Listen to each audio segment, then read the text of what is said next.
प्रिय सज्जनों नमस्कार।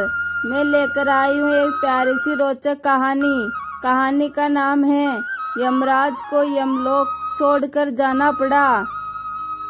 बहुत समय पहले की बात है। एक गांव में गणेश नाम का एक सेठ रहा करता था। वो सेठ बहुत ही कंजूस था। इस कारण गांव के सभी लोग उसे कंजूस राम कहकर पुकारा करते थे।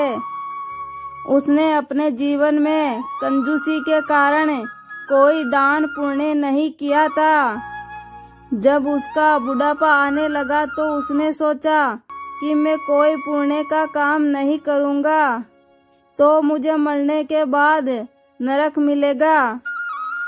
उसने गांव में किसी से सुना था कि गाय का दान करने से सारे पाप धुल जाते हैं और उसे स्वर्ग लोक की प्राप्ति होती है। इतना सब कुछ सोचकर वो एक गाय खरीदने निकला।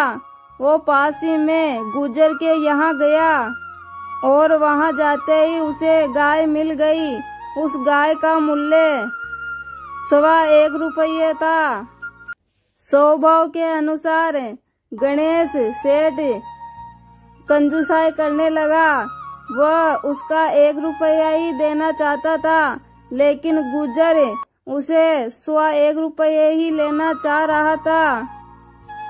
उन दोनों के बीच में बहुत झगड़ा हो गया और उनका सौदा नहीं जमा। गणेश सेठ वापस घर लौट आया। ऐसे ही समय बीतने लगा।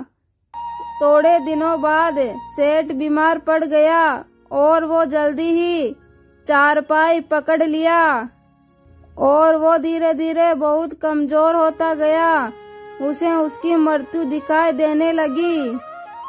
फिर उसे वही गाय दान करने की याद आई और अपने बेटे को बुलाकर कहा, मेरे लिए एक गाय खरीद कर लाओ, लेकिन उसकी कीमत 1 रुपया ही देना, अधिक नहीं। उसके बेटे ने गुजर का पता लिया और वहां पे चला गया। गुजर ने फिर वही मोल बताया, लेकिन उसका बेटा 1 रुपया ही देना चाह रहा था। गुजर अपने भाव से हट नहीं रहा था। पुत्र ₹1.25 रुपया देकर गाय खरीद कर ले आया।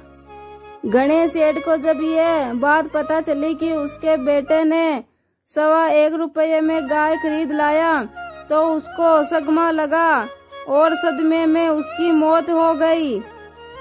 इसी बीच वो गाय भी कमजोर हो गई थी। ठीक 4 घंटे के अंदर ही वो भी अपना दम तोड़ दी। गणेश सेठ की मृत्यु के बाद उसकी आत्मा यमराज के पास पहुंची तो यमराज ने उसके कर्मों का हिसाब कर कर बताया, गणेश सेठ तूने अपने जीवन में कोई दान पुण्य नहीं किया है, केवल एक गाय का धर्म किया है, लेकिन वो गाय भी 4 घंटे के बाद मर गई। इसलिए तुम्हें 4 घंटों के लिए ही स्वर्ग मिलेगा, बाकी समय तुझे नरक में ही बिताना पड़ेगा। गणेश सेठ बोला, ठीक है प्रभु, पहले मुझे स्वर्ग में जाने दे, फिर बाद में नरक में भेज देना। यमराज जी बोले, पहले तुझे 1000 वर्षों के लिए नरक में जाना पड़ेगा, फिर 4 घंटों के लिए तुझे स्वर्ग में जाना पड़ेगा। गणेश सेठ बोला, पहले मैं स्वर्ग लोक जाना चाहता हूँ। तो यमराज जी बोले, हमारे स्वर्ग का नियम है, पहले नरक और फिर स्वर्ग। उन दोनों में ऐसे ही बहस चल रही थी। उतने में वहाँ गाय की आत्मा भी आ गई। वो गणेश सेठ को संबोधित करते हुए बोली, आपने मुझे 4 घंटे का दान कर कर फल कमाया है। मैं आपकी सहायता करने आई हूँ। आप मुझे आदेश दीजिए, मैं आपकी क्या सेवा करूँ। गाय की बात सुनकर गणेश सेठ को थोड़ी हिम्मत मिली और बोला कि यमराज जी मेरी बात नहीं मान रहे हैं। तुम मेरी मदद करना चाहती हो तो यमराज जी का पेट फाड़ डालो। गाय गणेश सेठ की बात सुनकर अपने नकुले सींगों से यमराज की तरफ दौड़ पड़ी। यमराज जी अपना आसन छोड़कर भागे और ब्रह्मा जी के पास अपने प्राणों गुहार लगाने लगे। यमराज जी का ये हाल देखकर ब्रह्मा जी भी आश्चर्यचकित हो उठे और यमराज जी से उनके भय का कारण पूछा। यमराज जी अपने प्राणों को बचाने के लिए ब्रह्मा जी की तरफ हाथ बढ़ाए। पीछे पीछे गाय और गणेश सेठ भी वहां आ पहुंचा। यमराज जी ने गणेश सेठ की सारी बातें ब्रह्मा जी को समझा दी तो उनके यहाँ आते ही ब्रह्मा जी ने गणेश सेठ को समझाने लगे, देखो पहले नरक लोक ही जाना पड़ता है, वहाँ उनके सारे पाप धुलते हैं, फिर उसके बाद ही स्वर्ग लोक की प्राप्ति होती है। लेकिन गणेश सेठ अपनी ही जिद पर अड़ा रहा।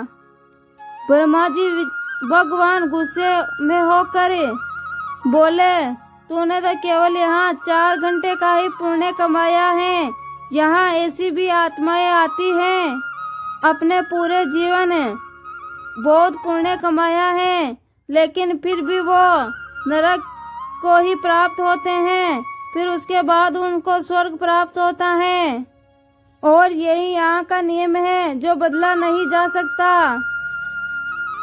तभी गणेश सेठ ने गाय की तरफ इशारा करते हुए बोला कि यह दुष्ट भी मेरी बात नहीं सुन रहा है, इसका भी तुम वैसा ही हाल करो।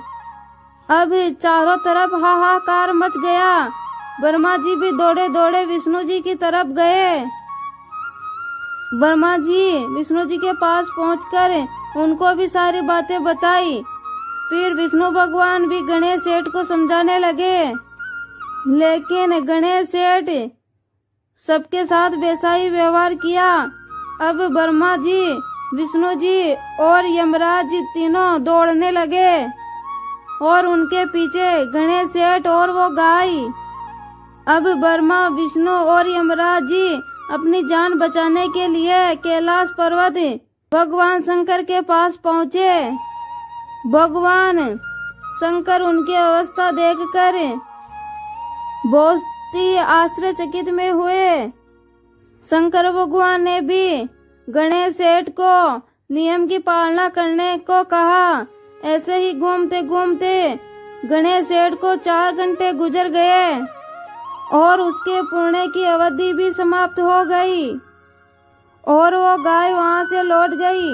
इसके बाद गणेश सेठ को भगवानों का फैसला मानना पड़ा, लेकिन गणेश सेठ बहुत चतुर था।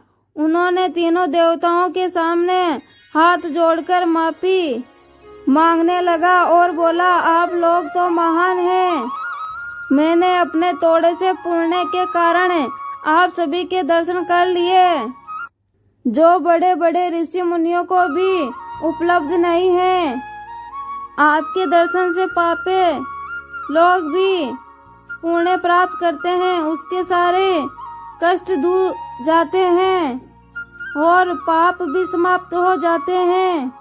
यदि यह बात सच है तो अब मेरे कौन से पाप बचे हैं? अब मुझे नरक में नहीं जाने पड़ेगा। यह सुनकर देवता सोचने लगे और बोले, यदि अब भी गणेश सेठ को नरक लोक में भेजा जाएगा तो हमारे दर्शन की कोई मान्य ही नहीं होगा।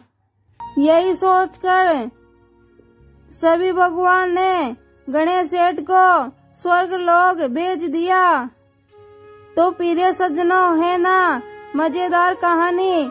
गणेश सेठ ने अपनी चतुराई से स्वर्ग पा लिया।